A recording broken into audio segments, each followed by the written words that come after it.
ناظرین ہمارے ساتھ موجود ہیں جنرل ریٹائرڈ ڈاکٹر محمد رضا دفاعی تجزیہ نگار ہیں. بہت شکریہ ڈاکٹر صاحب. ڈاکٹر صاحب میں اسٹریٹ اوے آتا ہوں, یہ پھر سے ایک جنگ کا آغاز ہو چکا ہے اینڈ اٹ سیمز کہ ایران دن بدن جنگ کے بعد زیادہ طاقت اور ایک پوٹنٹ فورس کے طور پہ آ رہا ہے. اسرائیل پہ حملہ کیا اور ساتھ یہ بھی کہہ دیا کہ ہم اور غزہ اور حزب اللہ لبنان کے جو ہے اس پر حملہ, ایک ہی ملک پر حملہ تصور ہوگا, اور ایک ہیلی کاپٹر بھی گرا اس کا امریکہ کا اور اس نے جواب. کیا دیکھ رہے ہیں, ہاؤ اٹ از انفولڈنگ؟ یہ تو ایک آن گوئنگ ایشو لگتا ہے without any and in sight. Doctor صاحب جی بہت شکریہ قیس صاحب. السلام علیکم آپ کے لیے اور شاہد صاحب کے لیے اور ویورز کے لیے. بات یہ ہے جی کہ مجھے تو جو لگتا ہے, جو آپ کو لگ رہا ہے کہ یہ ایک situation of no war and no peace والی آ گئی ہوئی ہے, اور اس میں دونوں جو وارنگ فیکشنز ہیں جس میں امریکہ بھی شامل ہے, اسرائیل بھی شامل ہے, اور دوسری طرف جو ہے ایران شامل ہے, تو دونوں وارنگ فیکشنز جو ہے وہ آخری لمحے تک دوسرے کو پریشر میں رکھنا چاہتے ہیں. پریشر میں کیوں رکھنا چاہتے ہیں؟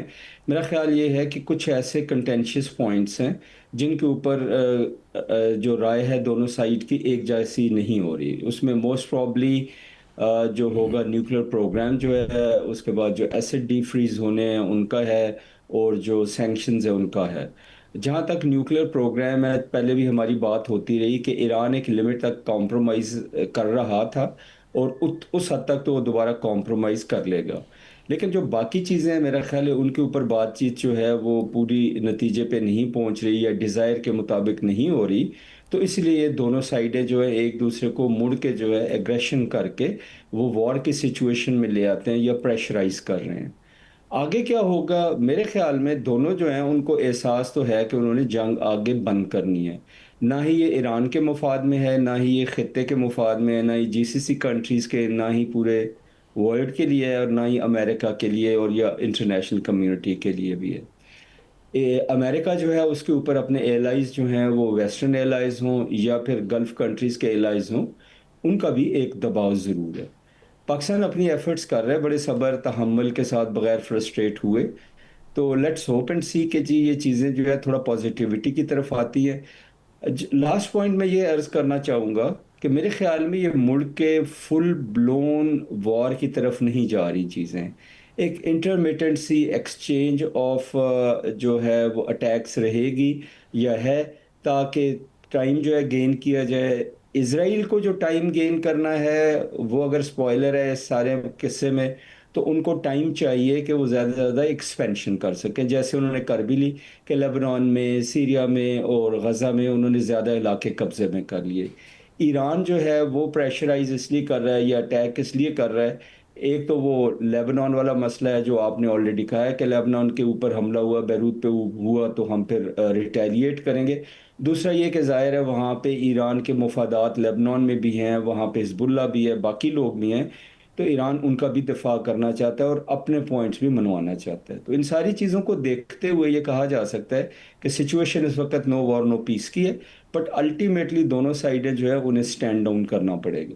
جی میاں صاحب.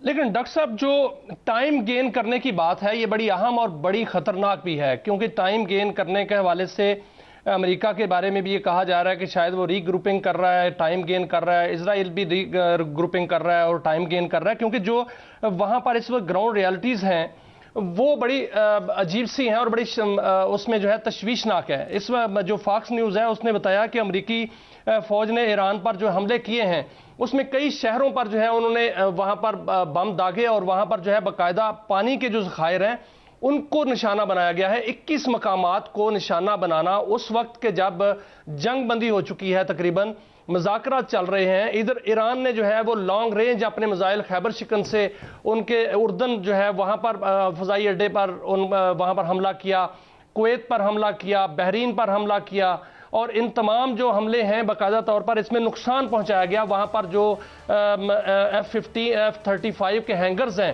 ان کو نشانہ بنایا گیا, ان کا ایک ہیلی کاپٹر گرایا گیا, اور ان کا ایک ڈرون جو ہے وہ مار گرایا گیا. اور اتنی بڑی ایک تو وار کی سچویشن ہے سر, کیا یہ واقعتاً جو ہے وہ ایک دوسرے کو پریشرائز کرنے کے لیے ہی ہے, یا اس طرح کی چنگاری جو ہے پورے خلیج کو دوبارہ لپیٹ میں لے سکتی ہے؟ اور اگر اس دفعہ ایسا ہوا تو یہ جنگ بہت ہی بھیانک ہوگی. جی آپ کے لاسٹ پوائنٹ سے میں جواب کا ابتدا کرتا ہوں جی کہ سب سے پہلی بات یہ ہے کہ جنگ کوئی بھی ہو اس میں اس طرح کی جو بات چیت ہے یا اس طرح کی جو حرکات ہیں یا اس طرح کے جو ایکشنز ہیں ملٹری ایکشنز ہیں وہ کسی وقت بھی وار جو ہے اس کو پرولیفریٹ کر سکتے ہیں, بڑھاوا دے سکتے ہیں. اس میں کوئی شک کی بات کی نہیں ہے. آپ کی یہ جو اسیسمنٹ ہے یہ صحیح ہے کہ چنگاری اگر یہ شعلہ بن گئی یا آگ لگ گئی تو یہ پھر بیونڈ کنٹرول ہو جائے گی اور بہت نقصان دہ ہوگی. ابھی آتے ہیں ٹائم بائی کرنا اور پریپیئر کرنا اور ری گروپنگ کرنا جو آپ کا پوائنٹ تھا.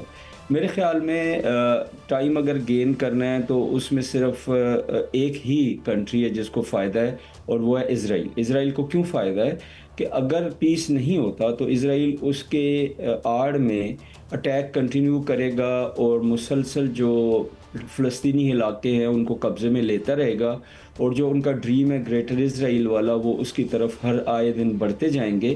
اور یہ سب سے زیادہ جو سوٹ کرتا ہے وہ اسرائیل کو کرتا ہے.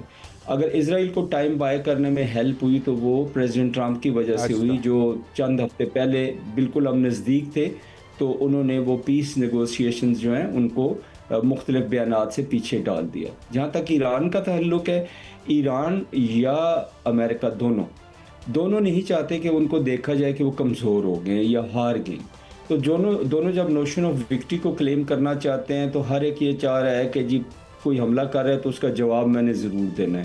اوکے, ایک میزائل پھینکے ہیں تو 2 پھینکنے ہیں, 2 ہیں تو 4 پھینکنے ہیں. تو جب ایسی سچویشن ہو تو واقعی پیس جو ہے اس کی طرف بڑھنا کافی جو ہے مشکل ہوتا ہے.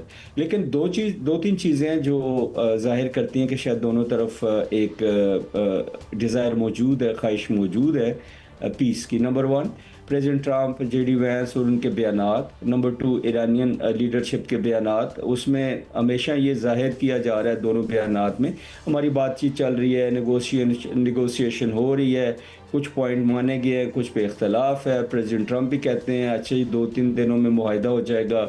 ایرانین بھی کہتے ہیں جی ہم معاہدے کے قریب ہیں لیکن ابھی اعتماد کا فقدان ہے وغیرہ وغیرہ. ان ساری چیزوں کو اگر ہم دیکھیں لیکن جنرل صاحب آج جو بیانات ہیں اس میں بڑی شدت دیکھنے میں آ رہی ہے کیونکہ ٹرمپ جو ہیں انہوں نے باقاعدہ دھمکی دیا. انہوں نے کہا وقت جو ہے وہ ایران نے جو وقت لیا تھا وہ اب ختم ہو رہا ہے, اب ان کو قیمت چکانا پڑے گی. دوسری جانب سے ایران جو ہے وہ یہ کہہ رہا ہے کہ ہمارے جو دشمن ہیں وہ ہماری کمزوری سے فائدہ نہ اٹھائے, ہم بھرپور جواب دیں گے. ٹرمپ کہتے ہیں کہ ان کے پاس کچھ نہیں بچا.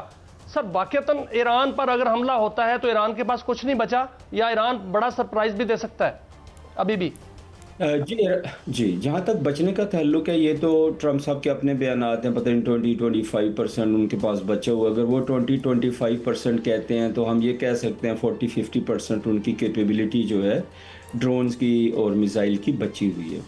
اور اس کے ساتھ ہی ہے کہ ہم لوگ ڈسکس کرتے رہے ہیں کہ ان کی فیکٹریز کافی زیادہ انڈر گراؤنڈ ہے, سرنگوں میں ہیں جہاں تک بومز کا پہنچنا مشکل ہے. اور ظاہر ہے وہ وار کی تیاری کر رہے ہوں گے مزید بھی, اور اسی طرح ان کے پاس اور بھی بہت ساری آپشنز موجود ہیں. تو اس لیے آپ یہ نہیں کہہ سکتے کہ ایران جو ہے اس کی کیپیبلٹی جو ہے بہت زیادہ ڈاؤن ہوئی ہے. آف کورس فرق تو پڑتا ہے ایک جب جنگ لڑی جاتی ہے. جو ہم ری گروپنگ کی بات پچھلے کویسچن میں کر رہے تھے, امریکہ کو آئی ڈونٹ تھنک کہ کسی ری گروپنگ کی ضرورت ہے. امریکہ جو ہے اس کے پاس اتنی ملٹری پاور ہے اور وہ ابھی بھی اتنے اسٹرانگ ہیں اور ان کے جہاز, ان کے بومز, ان کی ہر چیزیں, بنکر بسٹرز تیار ہیں, اسی خطے میں کھڑے ہیں. وہ جب چاہیں جس دن چاہیں اسی دن وہ دوبارہ چند گھنٹوں کے وقفے سے حملہ بہت شدید کر سکتے ہیں.